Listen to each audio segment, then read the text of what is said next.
সাবেক সেনাপ্রধান ইকবাল করিম Bhuiyan July August অভ্যুত্থানের আগে বড় ধরনের একটা কি বলা যায় মাঠ তিনি তৈরি করেছিলেন। ইভেন বলা হয়ে থাকে যে সেনাবাহিনী যে ছাত্র জনতার পক্ষে অবস্থান নিয়েছে এটা ন্যারেটিভ তৈরিতে ইকবাল করিম ভূঁইয়া সাহেবের প্রত্যক্ষ একটা অবস্থান ছিল। এমনকি সাবেক সেনা অফিসারদেরকে নিয়ে তারা একটা ব্রিফিংও করেছিলেন। এরপরে সেনাবাহিনী তাদের অবস্থান পরিবর্তন করে। তো সেই ইকবাল করিম ভূঁইয়া একটা স্ট্যাটাস দিয়েছেন। তার এই স্ট্যাটাসকে ঘিরে আবারও নতুন করে মনে হচ্ছে কেউ বলছেন যে তিনি আকাশ কুসুম কল্পনা করছেন, কেউ বলছেন যে সরকারের বিরুদ্ধে তিনি একটা উস্কানি দিচ্ছেন, আবার কেউ বলছেন যে তার অবজারভেশন হয়তোবা সঠিক।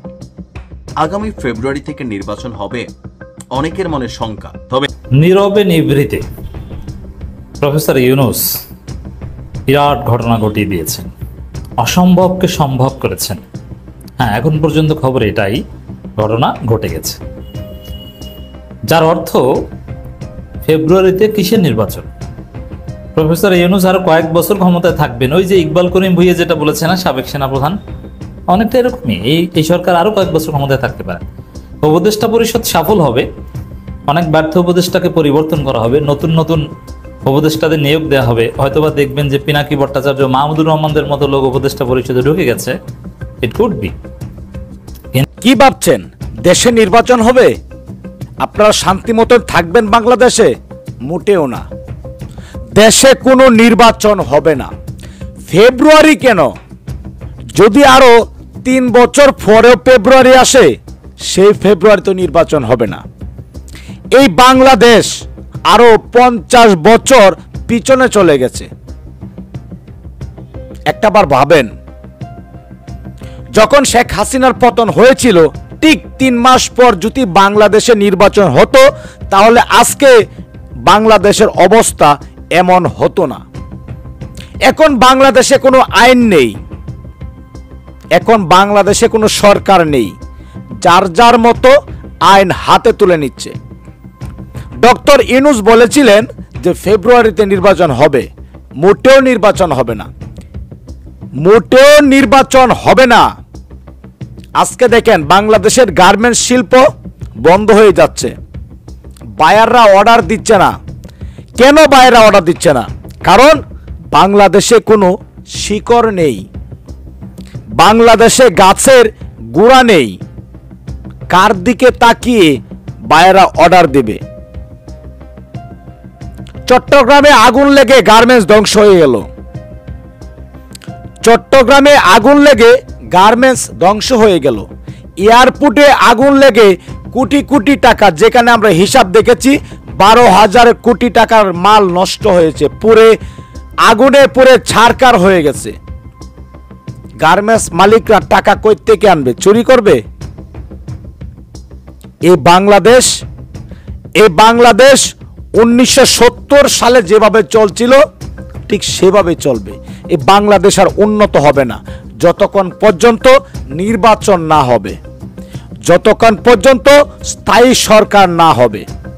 এখন অনেকে হয়তো আমাকে আওয়ামী লীগ ট্যাগ দিবে।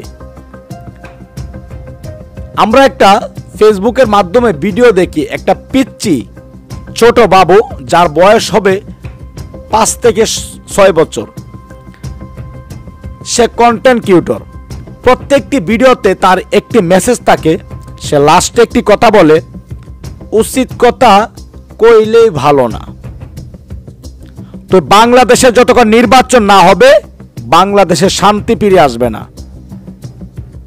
হ্যাঁ, প্রত্যেকটা মানুষ চায় জুলাইয়ের নিহতদের বিচার হোক, কিন্তু সেই বিচার হতে হতে যদি বাংলাদেশের মানুষ ভিক্ষার থলি নিয়ে রাস্তায় নামতে হয়, তাহলে তো সেই বিচারের কোনো দরকার নেই।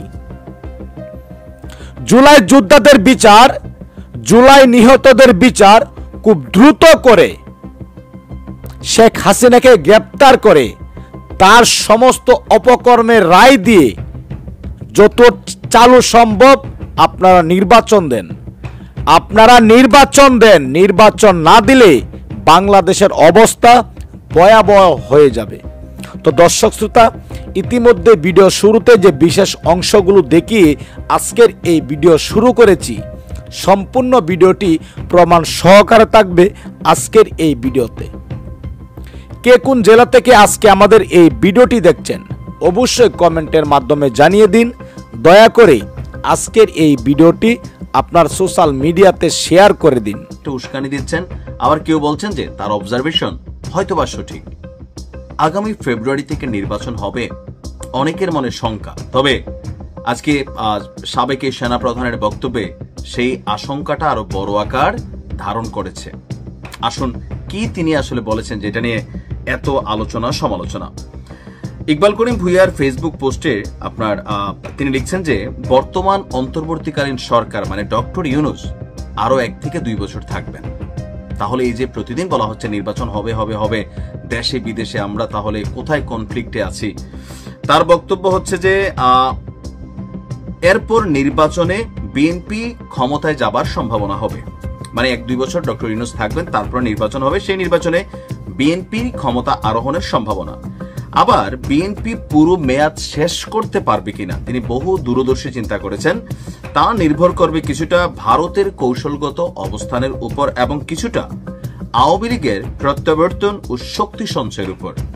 যদি বিএনপি তার বিরুদ্ধে পরিচালিত পরিকল্পিত সহিংসতা বিরোধী আন্দোলন দমনে ব্যর্থ হয়, তবে এরপরে যেটা হবে 1-11 সরকারের পুনরাবৃত্তি ঘটবে। অর্থাৎ বিএনপি পাশ করে ক্ষমতায় যাবার পরেও পুরো মেয়াদ শেষ করার আগে যে কোনো সময় আবারও আর্মির ক্ষমতা গ্রহণের একটা সম্ভাবনা থাকতে পারে।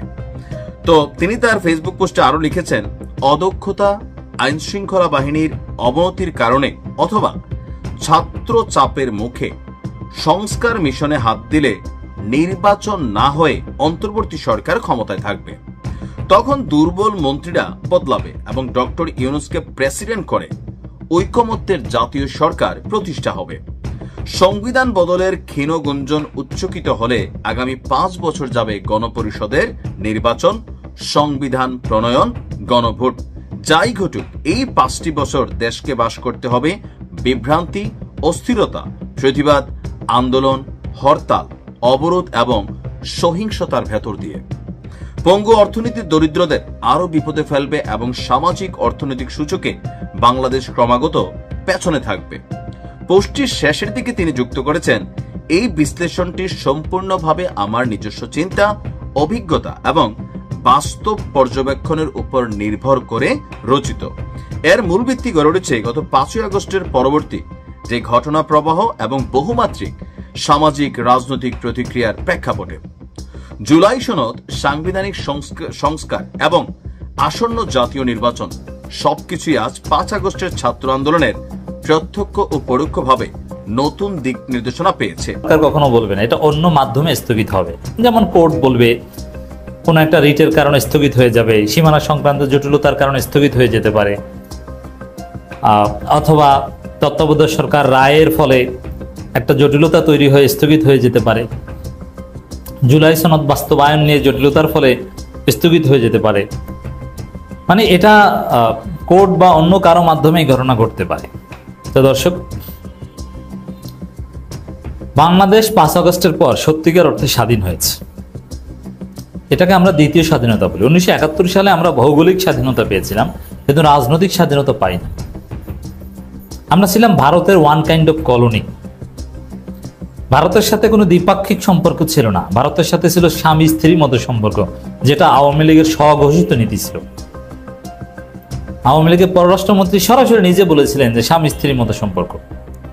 ভারতের সাথে যে দ্বিপাক্ষিক চুক্তিগুলো, কোন জায়গা থেকে ভারত রেল লাইন করবে, কোন জায়গা থেকে করিডর, কোন জায়গা থেকে ট্রানজিট, ট্রান্সশিপমেন্ট ইত্যাদি ইত্যাদি, এগুলোর কোনো স্বার্থ সংশ্লিষ্ট বিষয় ছিল না। স্বার্থের ঊর্ধ্বে নামমাত্র মূল্যে, অথবা ভারত যা চেয়েছে সেটা, যা বলবে সেটা। এবং স্বামী স্ত্রীর সম্পর্ক এটাও ইউরোপিয়ান স্বামী স্ত্রী না।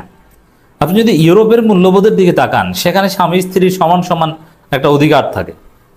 মাঝে ইউরোপিয়ান অনেক ফ্যামিলি আছে যেখানে স্বামী একদিন রান্না করে, স্ত্রী একদিন রান্না করে, স্বামীও চাকরি করে, স্ত্রীও চাকরি করে, দুইজনের কথার সমান মূল্য, বাচ্চা টাচ্চা পালার ক্ষেত্রেও দুইজনের সমান মূল্য। কিন্তু না, ওই ইউরোপিয়ান স্বামী স্ত্রী না, ইন্ডিয়ান সাবকন্টিনেন্টের স্বামী স্ত্রী, বাংলাদেশি স্বামী স্ত্রী। সেটা কি? স্বামী ডমিনেট করবে, স্ত্রী কথা শুনবে। তো ভারত স্বামী যা বলতো হাসিনা মানত। অনেক অন্যায্য চুক্তি, বাংলাদেশের স্বাধীনতা সার্বভৌমত্বকে বিসর্জন দিয়ে, বাংলাদেশের জাতীয় স্বার্থকে বিসর্জন দিয়ে, ভারতের আঞ্চলিক স্বার্থের জন্য, চীনের বিরুদ্ধে তাদের স্ট্র্যাটেজিক পয়েন্টে, পাকিস্তান, ভুটান, নেপাল তাদের সাথে স্ট্র্যাটেজিক পয়েন্টে যা দরকার ছিল বাংলাদেশকে চেয়েছে, চোখ বুজে দিয়েছে। এই যে মোদী সরকারের যে অনেকটা ফেসিস্ট হয়ে ওঠা এবং প্রতিবেশীদের সাথে অন্যায্য আচরণ করে, এজন্য বাংলাদেশের স্ত্রীসুলভ সার্ভিস অবদান রেখেছে।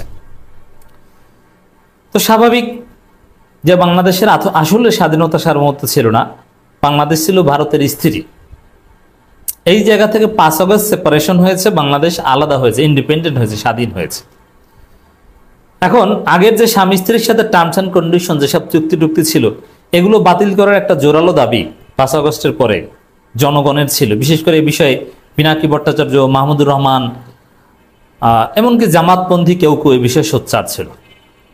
কিন্তু আমরা সেই অন্যায্য চুক্তিগুলোর বাতিল আসলে দেখিনি, 1 বছর পার হয়ে গেল। কিন্তু অবশেষে আমরা কিছু খবর পাচ্ছি যে আসলে ভারতের সঙ্গে প্রায় 10 চুক্তি বাতিল, সেই অনেক আগের থেকে 2004-5 সাল থেকেই কিছু চুক্তি বাতিল, কিছু কিছু নবায়ন, কিছু কিছু পুনর্বিবেচনার জন্য পেন্ডিং রাখছে।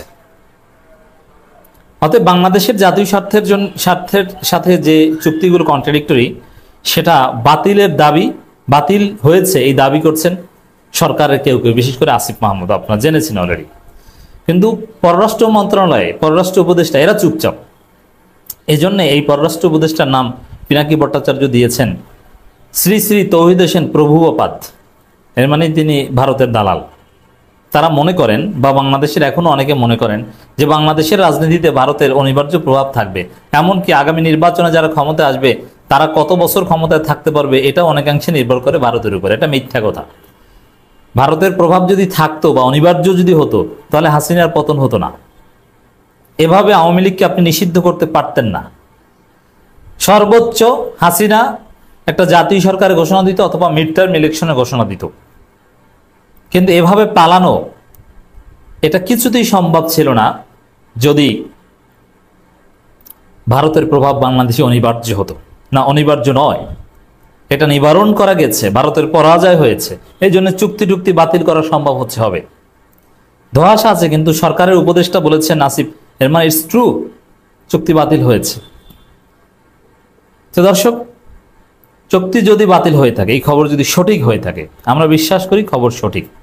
খবর সঠিক হয়ে থাকলে এর একটা তাৎপর্য হচ্ছে প্রফেসর ইউনূস এত সহজে ক্ষমতা ছেড়ে যাচ্ছেন না।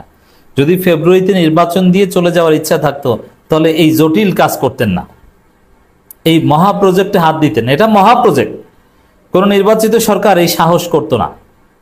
ইউনূস সরকার এটা ইনিশিয়েট করে দিয়েছেন, এই ঝামেলাই যেত না।